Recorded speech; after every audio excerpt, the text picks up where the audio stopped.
Children of those affected have a 50% chance of inheriting the gene from their parents.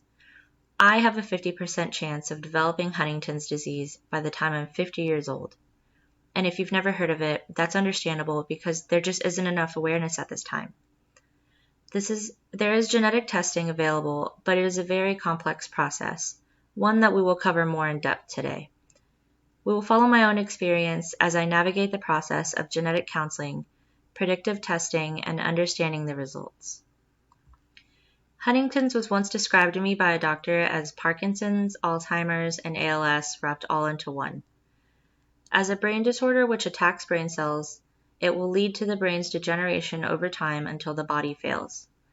This hereditary disease can lead to emotional disturbance, loss of intellectual abilities, and uncontrolled movements, also known as chorea. This is a rare degenerative neurological illness that has affected my family for generations. A diagnosis means the affected person will experience physical and cognitive decline and will be affected by complications such as pneumonia and loss of functional abilities.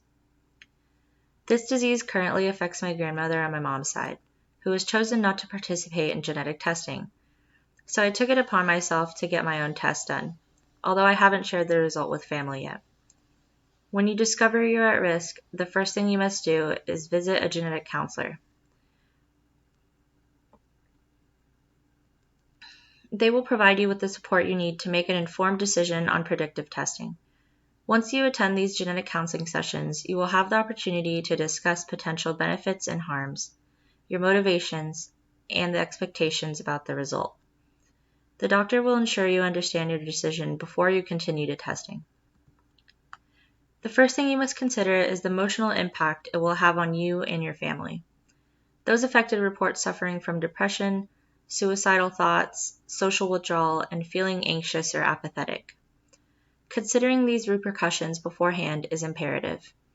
Your motivations behind seeking genetic testing must also be taken into account. A positive result will affect your relationship with your spouse, children, as well as your finances and insurance. A negative result means you will feel relieved, but may also experience survivor's guilt.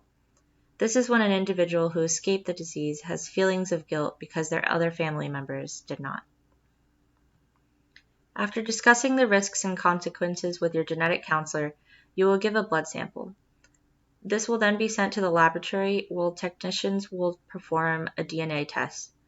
This disease is caused by a defect in a single gene, the HTT gene, otherwise referred to as the Huntington's gene. The genetic test determines the number of CAG repeats in the HTT gene. Each person has 2 of these genes, one from each parent. Those affected by Huntington's will have a higher than average number of CAG repeats. A person with no risk of developing Huntington's disease will have 26 or fewer repeats. A gene that presents 27 to 35 repeats is described as intermediate. This indicates the person tested will not develop the disease, but is a carrier, meaning they have a higher chance of passing on a defective gene to their children. Reduced penetrance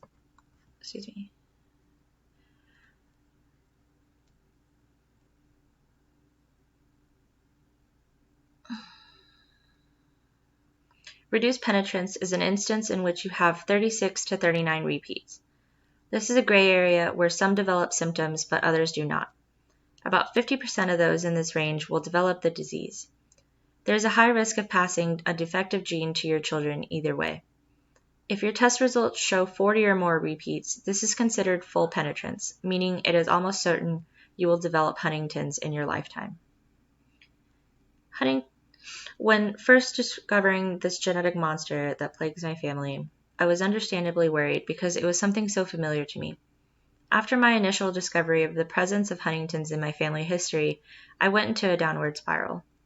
I felt alone and scared and couldn't even talk to the same family for some answers. No one should have to feel like that in an age where we have so much information. This highlights the importance of compassion, understanding, and education into Huntington's research and awareness. There is much more to be done if this disease is to be a thing of the past, and awareness is the first stepping stone. An ideal future would be one without disease, but I'll settle for one without Huntington's.